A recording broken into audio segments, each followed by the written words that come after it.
I'm gonna go on a little bit of a free fall sort of dive here.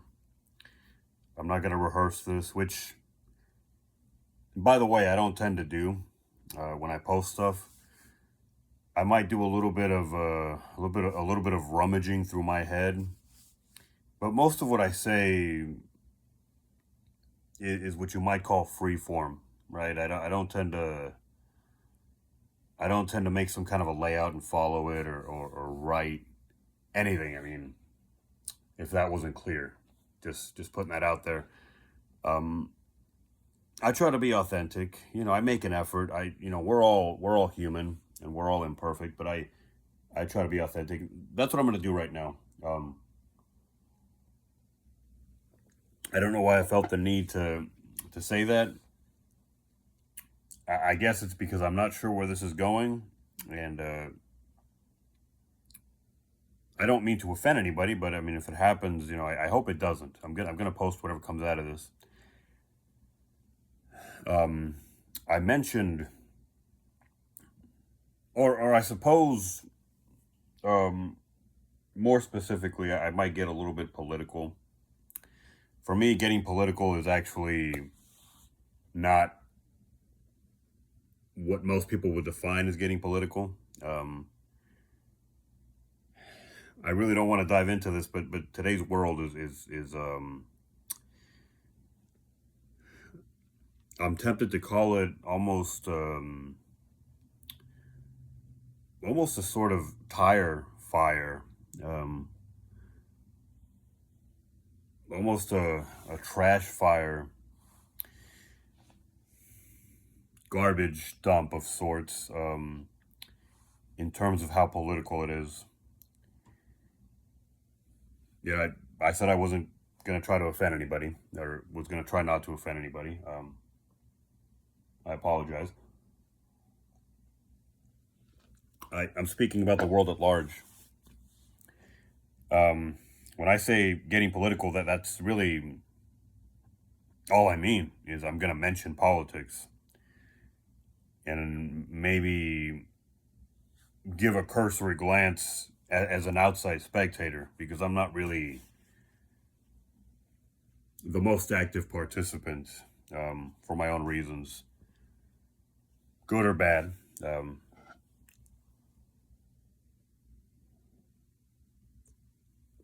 I'm not looking for praise or judgment here. I mean, it's just a choice I make, a choice that is always subject to change if I see fit, right? It's part of being a man. You make decisions and you're always open to changing long term decisions if the need arises, but you make decisions and you stand by them. Anyway, politics, right? The point I was making outside of this, I mentioned in the previous video, um, there's this tendency to question everything you do, to take it too far, right? To question, to doubt yourself, to scrutinize your actions, your behavior, your decisions, your decision making. There are people who take it too far. Um, and I think I also mentioned briefly there's the other end of that spectrum, there's the other extreme. There are people who do not do this at all. And it's important to mention that I don't think either extreme is good. People who don't scrutinize, doubt, or question themselves ever, that's a problem. That's not confidence. That's your garden variety cockiness, as we call it, and it often tends to be for show. Um, cockiness could be one of two things. It could be, as I said, it could be a show. It could be something you do to mask a lack of confidence, or it could be just knuckleheadedness. It could be you're just somebody who never considers that you might be in the wrong or ever questions your own actions, your own decisions, right? You never take a halt before you open your mouth to speak, for example. That's an action, right? Speaking. I think it's a little bit of both. I think when you're somebody who never doubts yourself, who never questions yourself, you have the great gift that comes along with that of being incredibly insecure. Believe it or not, a lot of insecurity comes from never questioning yourself. Give me a second to keep myself from diving in the wrong direction here. All right. I'm gonna keep that to myself. I was gonna go down this path. I'm gonna not go down it. Let me just kind of steer myself in the right direction. Let me just take a breath and reflect for a moment.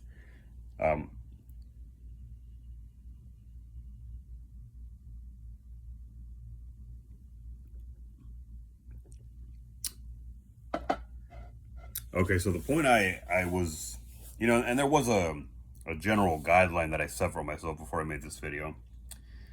The point I was trying to make was, I was trying to, I guess I wanted to draw some sort of parallel between this concept of two extremes.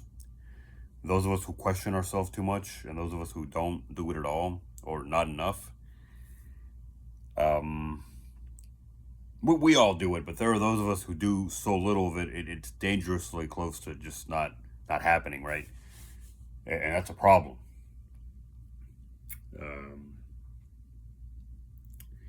You've got these two extremes, these two archetypes, and very often you see they end up becoming enemies, right? The people that fall on either extreme, the people that are closer to the center,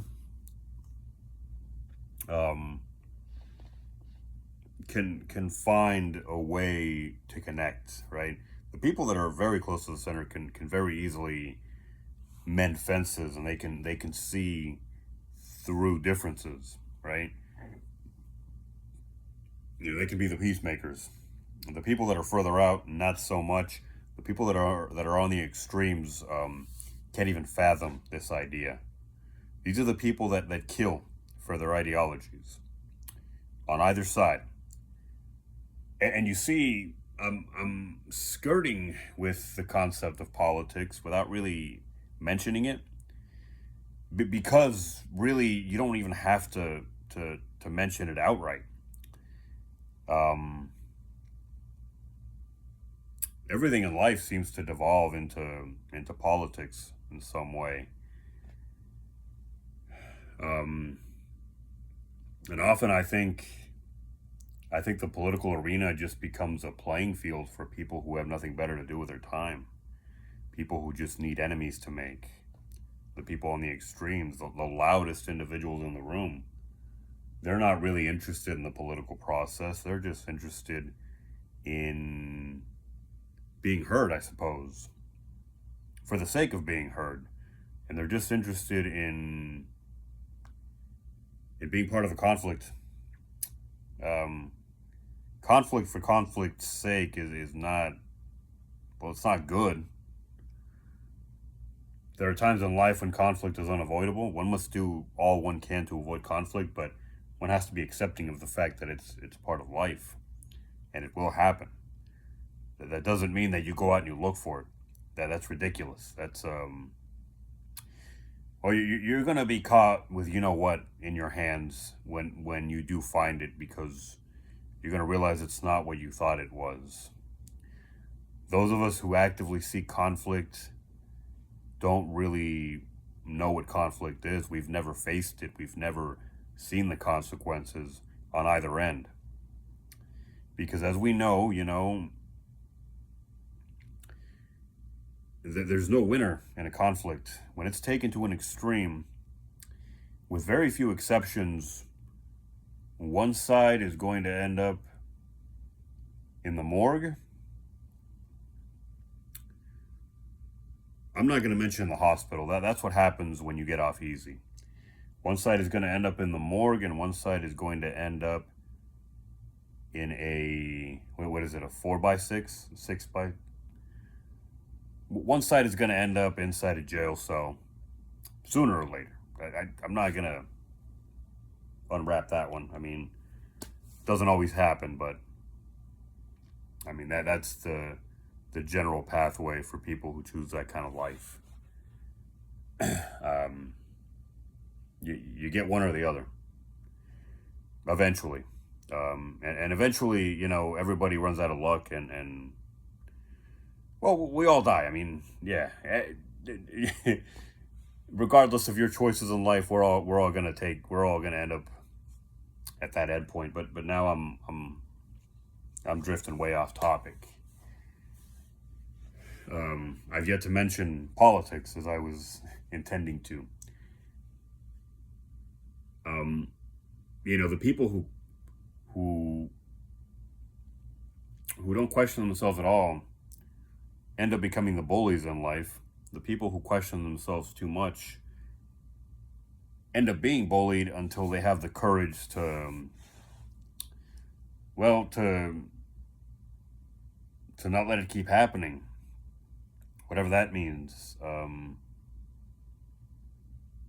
And you know, it takes a lot of self-awareness to understand that as someone who doubts yourself too much, that this is a quality that is deficient in another human being. That's the hardest part of the journey, I think, is understanding that you have too much of something, and that it's very tempting to call it bad. And really, you might actually see it as something bad, but as bad as it may be, you can see that there are people in this world who are starkly deficient of it. And that's the most difficult part of that journey, right? Anyhow, I've yet to mention the politics, right? No, I've mentioned them, right? Just not the way I suppose I wanted to. The political arena obviously has these two types of individuals. No matter where it is, no matter what country we're speaking of, or what political parties, it always seems to kind of go down, you know, with two teams. You know, you have the brash and active side, and then you have the doubtful side, which isn't necessarily the good guy. Always. Sometimes, you know, that side can become the bad guy. But really, neither side is good, in my opinion.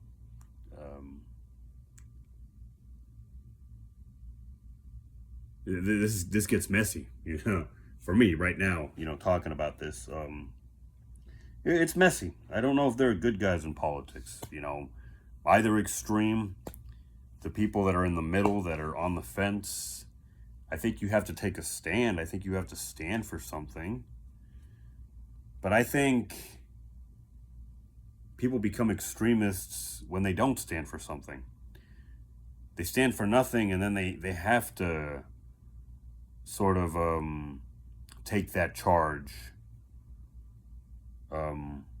with reckless abandon because they're pushed to that, or they have pushed themselves in some diluted fashion. You know, neither extreme is necessarily good. The middle isn't good.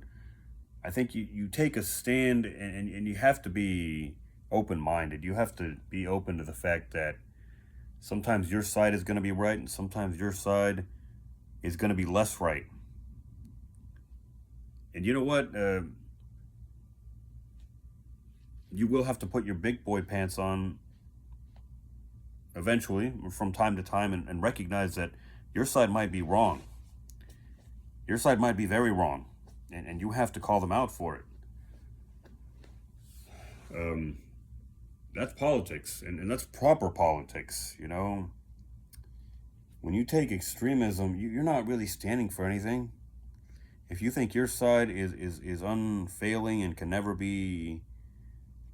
make mistakes and can never be in the wrong, then there is something fundamentally fucked, sorry, in your thinking process, in your way of perceiving the world, in your way of processing the world.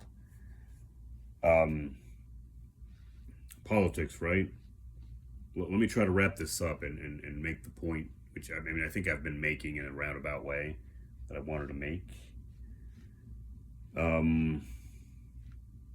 Maybe I already did make it. Let me touch bases right quick. Sorry, real quick here. Right, you've got these two archetypes, right? The overthinker,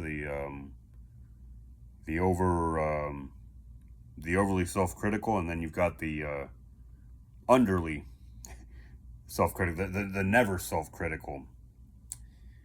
You know, they end up being bitter enemies in every sphere of life. You find them at your workplace, you find them at your schools, you find them in the gym, you find them when you go for a walk in the park. You will find them everywhere.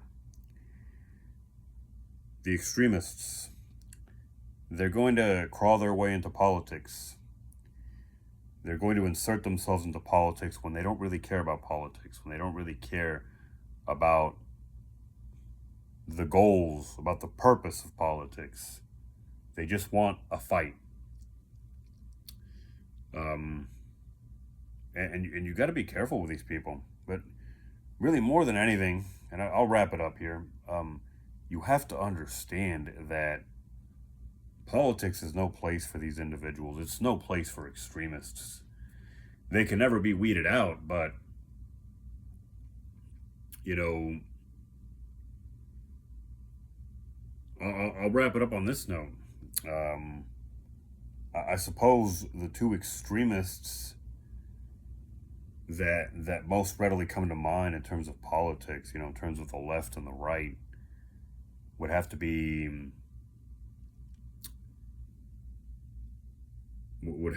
two of the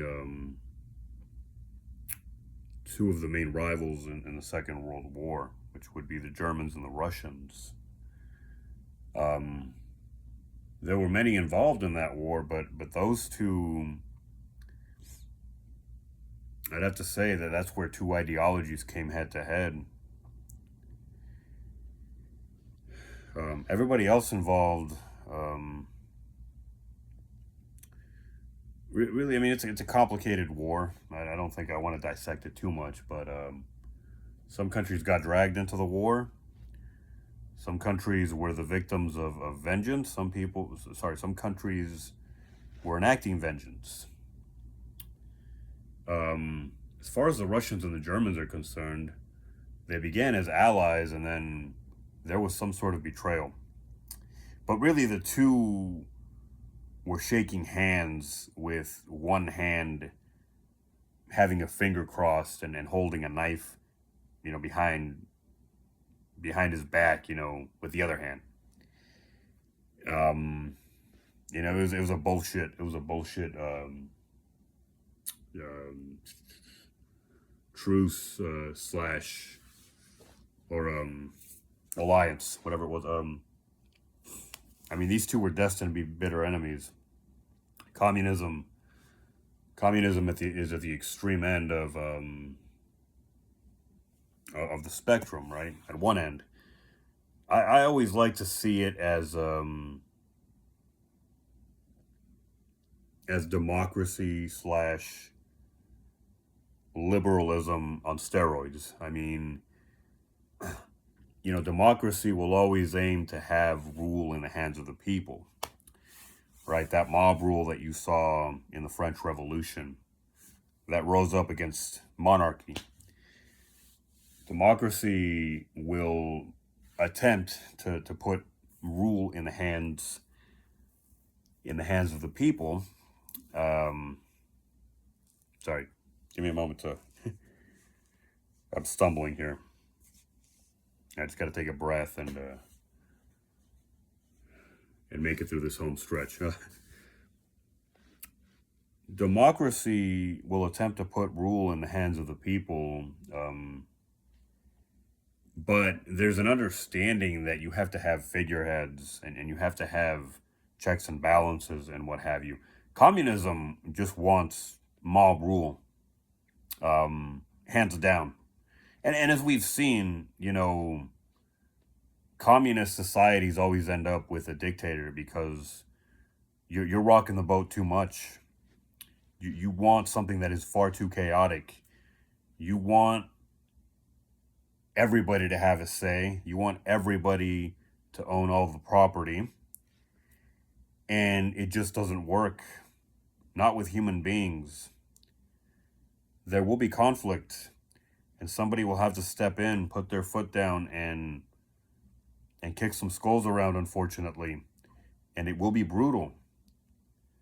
That has always happened with communism. Sometimes people just don't seem to learn. You have that extreme going up against, these other lunatics, led by some Austrian wannabe painter with a funny looking mustache, right? And we all know who that was. He was a dictator, but at least he appreciated the fact that he ruled with an iron fist. But at the same time, there were processes. He didn't just get to do whatever he wanted. Whatever we may believe now in retrospect, I mean, I'm not going to get into that, actually. I'm not literate enough in the politics of the time. I'll have to read up on this stuff, but he certainly didn't have as much of an iron fist in the situation as Stalin did, right? I'm talking about Hitler and Stalin. But what I'm really speaking of is the ideologies. I'm talking about the right and the left on steroids, respectively, going head to head against each other. This has been a tale as old as time. A lover's quarrel as old as time, and it will never go away. It has always been there. Back in the times of Caesar, you had one guy going up against the Senate and being stabbed in the back, maybe rightfully so. I suppose we'll never know. I suppose the debate is still on the books, right? But you saw these two ideologies go to war, go to world war. If I'm not mistaken, that was the biggest war in the history of humanity. The war with the biggest amount of bloodshed, the greatest carnage that we've ever known as human beings. These two ideologies were pitted against one another. And this is what happens. This is what happens when you have knuckleheads on either side who will not listen to reason, who will not ever accept that their side is wrong or could be wrong. You don't really believe in something when you are fanatical about it. You're just trying to convince yourself. You're gritting your teeth and just trying to convince yourself the entire way down. You're rolling down a hill towards your own destruction, and you're trying to convince yourself that you're on the right path. But, well, what can I say? When you are fanatical about anything, this goes for everybody out there. When you are fanatical about anything, you don't believe in anything. Because if you did, you wouldn't have the room for that. You wouldn't have room in your mind for that kind of thought process, for that kind of nonsense, that kind of bullshit, if I may say so. If you are wired to be fanatical, then you are going to be fanatical about anything you do and anything you say, anything you believe in. So you have already lost that battle. You're not lost per se. You're not a lost cause, but you have lost a major battle in your life, and there's going to be a price to pay for that. When you are fanatical, you don't actually believe in what you are fanatical about, and as I already said, it's very doubtful that you believe in anything, that you sincerely believe anything.